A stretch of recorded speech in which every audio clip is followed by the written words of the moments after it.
Imaginez une créature si vaste que son regard embrasse l'ensemble de la création.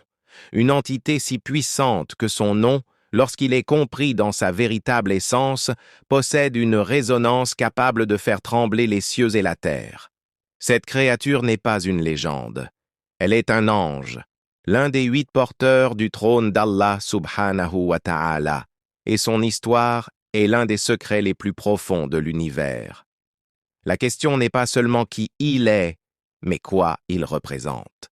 Le Coran nous donne le cadre général dans Surat al-Haqqa, verset 69, 17, Wal malaku ala arja'iha. Wa yahmilu arsha rabbika fawqahum yawma idhin thamaniya. Et les anges se tiendront sur ses confins, et ce jour-là, 8 anges porteront au-dessus d'eux le trône de ton Seigneur. 8. Ce n'est pas un nombre anodin. Dans la symbolique islamique, le chiffre 8 évoque souvent la stabilité et ce qui est au-delà du cycle terrestre, les 7 cieux. Ces 8 anges sont les piliers cosmiques, les plus proches de la source de toute souveraineté. Mais qui les commande? Les récits prophétiques et les ouvrages des grands savants comme Ibn Kathir et As-Suyuti nous informent que le chef de ces porteurs est un ange connu sous le nom de Malik al-Maut. Attention à la confusion courante. Beaucoup pensent que Malik al-Maut est simplement un autre nom pour l'ange de la mort, Israël. En réalité, c'est une question de hiérarchie et de fonction. Israël ou Azraïl est le nom le plus couramment utilisé pour désigner l'exécutant du décret de la mort. C'est l'ange qui vient reprendre les âmes. Malik al-Maut, dont le nom signifie « le roi ou le maître de la mort », est son souverain. C'est le directeur, l'architecte en chef du processus de la mort. Il gère les légions d'anges de la mort et supervise l'opération cosmique la plus universelle qui soit. Cela nous montre la perfection de l'ordre divin. Rien n'est laissé au hasard, pas même la mort. Elle est administrée par une hiérarchie angélique précise, dirigée par un être d'une autorité colossale, si proche d'Allah subhanahu wa ta'ala, qu'il se tient littéralement sous son trône. Mais d'où vient cette idée presque terrifiante que son nom peut faire trembler les montagnes? La clé se trouve dans un verset qui parle de la puissance intrinsèque de la révélation. Surat al-Hashr. Si nous avions fait descendre ce Coran sur une montagne, tu l'aurais vu s'humilier et se fendre par crainte d'Allah. Et ces paraboles, nous les citons aux gens afin qu'ils réfléchissent. L'imam al-Qurtubi, dans son tafsir, explique que la montagne, si dure et imposante qu'elle soit, est une création insensible. Si elle avait la capacité de comprendre le poids de la parole d'Allah, qui est une création divine, elle se serait effondrée sous le fardeau de sa grandeur. Maintenant, posez-vous cette question. Qu'est-ce qui est plus lourd à porter? 1. Le livre d'Allah subhanahu wa ta'ala. 2. Ou la responsabilité directe d'exécuter le décret le plus absolu et le plus redouté d'Allah subhanahu wa ta'ala, qui est la mort. Malik al-Maut n'est pas qu'un nom, c'est une fonction, une réalité cosmique. Il incarne l'autorité divine sur la fin de toute chose. Son nom est un rappel de la souveraineté, al-Mulk, d'Allah subhanahu wa ta'ala. Si les montagnes, dans leur état d'insensibilité, tremblent à la parole d'Allah subhanahu wa ta'ala, que ferait-elle si elle comprenait la puissance de l'ange qui est l'incarnation même d'un de ses décrets les plus solennels? Elle se pulvériserait.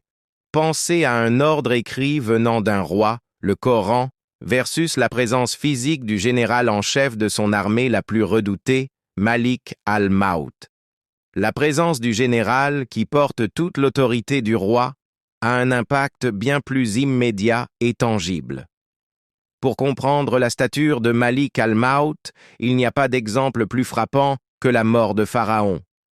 Le Coran raconte que, au moment de se noyer, Pharaon a dit « Je crois qu'il n'y a d'autre divinité que celui en qui ont cru les enfants d'Israël. Je suis du nombre des soumis. » Surat Yunus 10, 90. Mais il était trop tard. La tradition, rapportée par des savants comme Ibn Abi Hatim et mentionné par Al-Qurtubi, rapporte un récit extraordinaire. Il est dit qu'Allah subhanahu wa ta'ala a ordonné à la mer de rejeter le corps de Pharaon et qu'il a envoyé Malik al-Maut en personne pour reprendre son âme. Ordinaire. Pour un crime d'une telle arrogance, le reniement ultime de la seigneurie divine, l'exécution devait être à la hauteur. Imaginez la scène. Le Dieu, autoproclamé de l'Égypte, gisant sur la rive, humilié et vaincu, ouvre les yeux et voit non pas un simple serviteur, mais le roi de la mort en personne, l'émanation directe de la puissance du vrai Dieu. C'était la réponse divine à son orgueil. Le maître de la mort venant lui-même reprendre l'âme de celui qui prétendait maîtriser la vie et la mort. Cet événement unique enseigne que la mort n'est pas une force impersonnelle. C'est un décret géré par des agents conscients, et pour les plus grands tyrans de l'histoire, la rencontre peut revêtir une dimension particulièrement solennelle et humiliante. Cette connaissance n'est pas qu'une histoire fascinante, c'est un rappel qui touche au cœur de notre foi. 1. Agrandir notre conception d'Allah, Tanzir. Plus nous apprenons sur la grandeur des créatures, comme cet ange dont la taille et la puissance dépassent notre entendement, plus nous devrions être en awe devant la grandeur du Créateur.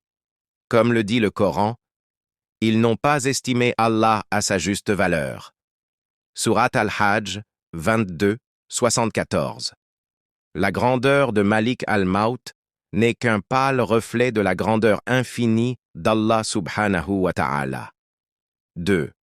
Préparer la rencontre ultime. Chacun de nous rencontrera un jour un émissaire de Malik al-Maut. Savoir qui il est nous rappelle que notre mort ne sera pas un accident biologique, mais une rencontre organisée, un rendez-vous solennel avec le décret divin. Cela doit nous inciter à préparer cette rencontre par les actes pieux et un cœur sincère. 3. L'antidote à l'orgueil. Kibra. Nos problèmes, nos richesses, nos statuts sociaux. Tout cela est dérisoire. Un seul ange, une seule créature d'Allah, possède une telle stature. Cela nous apprend l'humilité, tawadu. Nous ne sommes que de petits êtres sur une petite planète. Et notre véritable valeur ne réside que dans notre soumission à celui qui a créé Malik al-Maut, les cieux et la terre. 4. La consolation dans la justice divine. L'histoire de Pharaon nous montre qu'aucun tyran, aucun injuste n'échappe à ce système parfait.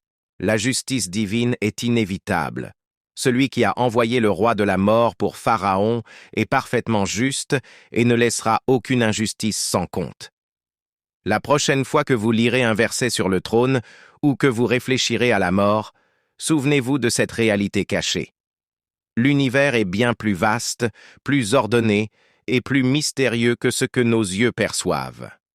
Et toute autorité, en définitive, n'appartient qu'à Allah subhanahu wa ta'ala, le souverain du trône immense.